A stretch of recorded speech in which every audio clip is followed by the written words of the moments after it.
Sommes-nous décadents? Notre civilisation judéo-chrétienne, 2 fois millénaire, est-elle en train de s'effondrer sous nos pieds? C'est en tout cas la thèse que défend Michel Onfray dans son livre Décadence. Nous vivons un moment charnière où notre vieille civilisation s'efface sous nos yeux, tandis que la nouvelle n'est encore qu'une brume indistincte. Bonjour à tous, je suis Joseph Marchand de la chaîne Cogitation. Je vais vous présenter aujourd'hui le livre Décadence de Michel Onfray, publié en 2017 aux éditions Flammarion.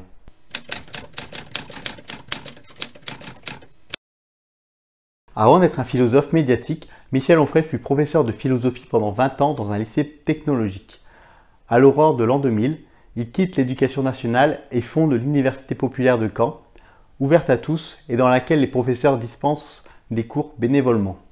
En 2020, il fonde avec Stéphane Simon le journal Front Populaire qui s'assume ouvertement souverainiste, de droite, de gauche, d'ailleurs et de nulle part. Philosophe majeur de notre époque, Michel Onfray est un auteur extrêmement prolifique puisqu'il a déjà publié plus d'une centaine d'ouvrages depuis une trentaine d'années. Athée convaincu, libertaire assumé, proudhonien de conviction, inspiré par Épicure et Nietzsche, Michel Onfray appartient à la gauche camusienne, pacifiste et minoritaire. Le livre Décadence de Michel Onfray fait partie d'une série de 4 livres intitulés Brève encyclopédie du monde, qui comprend à ce jour les ouvrages Cosmos, Décadence, Sagesse et le tout récent Anima.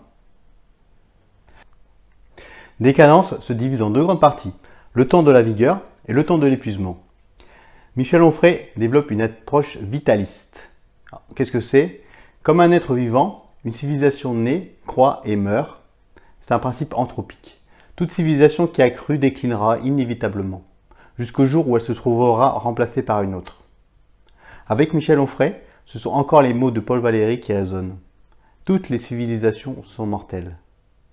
Avec Décadence, Michel Onfray nous raconte la vie de la civilisation judéo-chrétienne, depuis sa naissance, il y a presque 2000 ans, jusqu'à nos jours, où elle semble très proche de sa mort.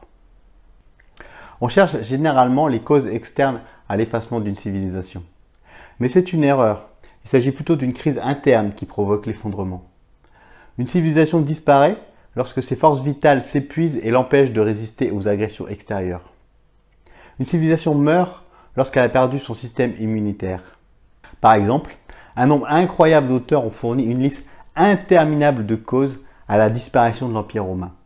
Sécheresse, pénurie agricole, chute démographique, épidémie de peste, vandalisme, métissage, luxe, corruption, fiscalité, instabilité politique, impéritie militaire, etc., etc. En vérité, l'Empire romain n'a pas succombé de l'une ou de l'autre de ces causes, mais il est mort de toutes à la fois. Les piqûres de moustiques sont devenues comme du venin de serpent. Le poison a tué l'Empire. Pour Michel Onfray, une civilisation meurt davantage de sa propre faiblesse que des forces qui l'agressent.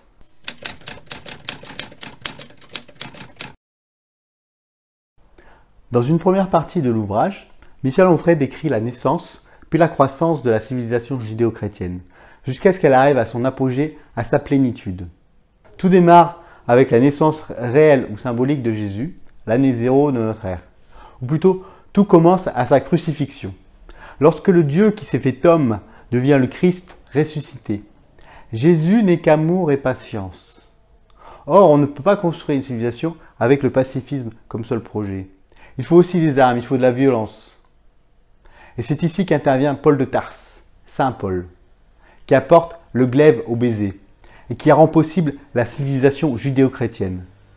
Saint Paul fonde l'église de l'épée lorsqu'il pose que tout pouvoir vient de Dieu, dans une épître aux Romains. Par cette sentence terrible, Saint Paul pose les bases de l'empire terrestre du Christ, puisque tout pouvoir vient de Dieu, tout homme de pouvoir chrétien peut se réclamer de Dieu pour défendre sa puissance. Lorsqu'on s'oppose à lui, ce n'est donc pas seulement à un homme que l'on s'oppose, mais bien à un Dieu lui-même. Ainsi, les opposants ne sont pas des résistants, mais deviennent des blasphémateurs. Tout pouvoir vient de Dieu. Sentence terrible, dont l'empereur Constantin Ier saisira toute la portée. De manière plus large, il comprendra l'intérêt politique immense du christianisme, puisque c'est une religion qui convient à la fois aux pauvres et aux puissants. Elle convient aux puissants car la peur de Dieu préserve leurs privilèges. Elle convient aux pauvres car le message de l'Église s'adresse d'abord aux humiliés, aux sans grade, aux petits. La raison gréco-romaine est élitiste. La charité chrétienne s'adresse à tous. Heureux les pauvres en esprit, car le royaume des cieux est à eux. L'Église est un réconfort, une consolation. Les derniers seront les premiers dans le royaume des cieux. Les petits seront récompensés après leur mort. Ils obtiendront la revanche dans l'au-delà de cette vie pendant laquelle ils ont tant souffert. Constantin Ier et sa mère Hélène furent les véritables fondateurs de la civilisation judéo-chrétienne. Sainte Hélène, partant en pèlerinage en Terre Sainte, faisant la charité, libérant les prisonniers, rapportant des reliques. Avec l'édit de Milan, en 313 après Jésus-Christ, son fils Constantin Ier légalise le christianisme. Jusqu'alors persécutés, les chrétiens obtiennent la protection de l'État. Enfin, ils sortent des catacombes et peuvent pratiquer leur religion à l'air libre. Quelques décennies plus tard, le christianisme deviendra la seule religion officielle de l'Empire. Sainte Hélène, meurt en 329. Ses funérailles sont grandioses. Elle est canonisée immédiatement. Constantin se convertit sur son lit de mort. Et il convertit l'Empire avec lui, le 22 mai 337. Pour Michel Onfray, il n'y eut pas d'antiquité tardive. Avec l'édit de Milan, puis la conversion, Constantin tue la civilisation gréco-romaine et fait naître la civilisation judéo-chrétienne. Avec Constantin, c'est l'agneau qui dévore la louve.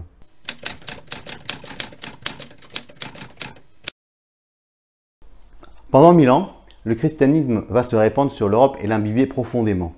Son expansion ne sera retenue que par l'islam, son éternel adversaire, presque son frère ennemi. L'universalisme des croyants contre l'universalisme des hommes.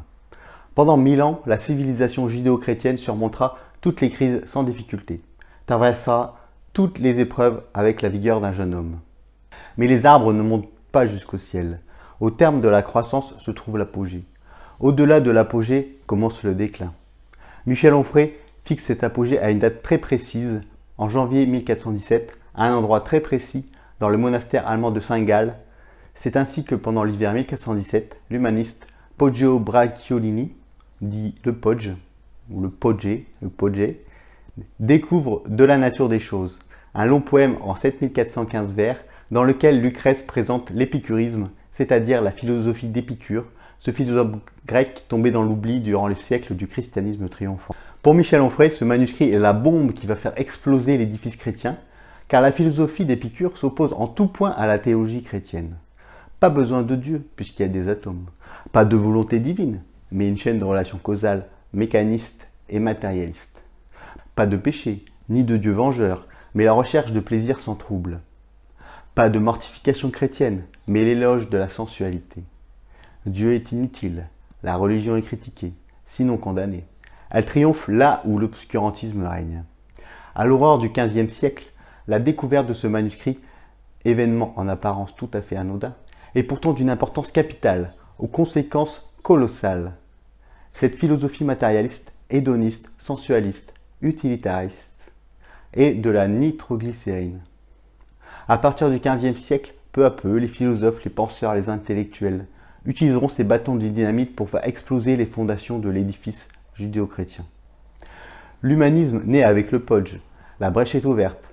Viendront ensuite Rabelais et le corps joyeux, Montaigne et les gentils cannibales, la Boétie, Machiavel. Puis viendront les Lumières, Voltaire, Kant, Descartes, Lablé et Meslier, pour dissoudre l'obscurantisme, pour aveugler l'irrationnel, pour vaporiser l'arbitraire. Enfin, au XIXe siècle, toutes les mouvances socialistes parachèvent l'œuvre de destruction métaphysique. En la résumant en une phrase, on pourrait dire qu'elle consiste à passer du théisme au déisme chrétien, puis du déisme à l'athéisme tout court. Pourtant, la mort de Dieu, que proclame Nietzsche, n'est pas encore la fin de la religion. Orphelins de Dieu, les peuples d'Occident s'accrocheront un temps à la religion rouge, le marxisme-léninisme. L'histoire commence avec Rousseau, sévèrement tensé par Michel Onfray qui l'accuse de penchant totalitaire. En effet, au-delà de l'idée d'un retour à la nature bonne et authentique, il y a l'idée plus pernicieuse de régénérer le genre humain. Rousseau pense qu'il faut un guide pour éduquer les déviants, qu'il faut forcer les hommes à être libres, contre leur propre volonté. Formule qui ne laisse pas d'étonner, si ce n'est d'effrayer. L'autoritarisme et l'intransigeance de Rousseau contamineront l'esprit des révolutionnaires, Robespierre en tête. Quand elle montre sa face hideuse, la Révolution annonce toutes les horreurs totalitaires du XXe siècle, fascistes et communistes, torture, massacres, génocide. Mais la Révolution, c'est aussi le moment dans l'histoire où l'homme chrétien renie son Dieu, ou plutôt le moment où il lui coupe la tête. Car Louis XIV n'était pas qu'un homme bon, il était surtout le roi de droit divin, c'est-à-dire qu'il tirait son pouvoir de Dieu. Rappelons-nous encore les mots terribles de saint Paul. Tout pouvoir vient de Dieu. Le 21 janvier 1793, les révolutionnaires ont réalisé un triple meurtre à la guillotine. Meurtre d'un homme, meurtre d'un roi, meurtre du Dieu unique. Marx, inspiré par Hegel, invente sans le savoir la parousie marxiste. Lénine sera le fondateur de l'Église rouge, le marxisme-léninisme. Cette nouvelle religion séculière est une étrange copie de la religion chrétienne. Le Christ est devenu prolétaire, le péché originel est la propriété du capital, la rédemption se fera au goulag. La fin des temps devient la fin de l'histoire. Le paradis n'est plus un jardin merveilleux, mais la disparition des classes. Pour le marxisme, la fin justifie les moyens. Peu importe les goulags, peu importe les guerres, les génocides, pourvu que le paradis rouge n'advienne. Le paradis advenu, on oubliera alors les crimes sur lesquels il s'est bâti. Comme disait Camus, dans cette Jérusalem bruissante de machines merveilleuses, qui se souviendra encore du cri de l'égorgé?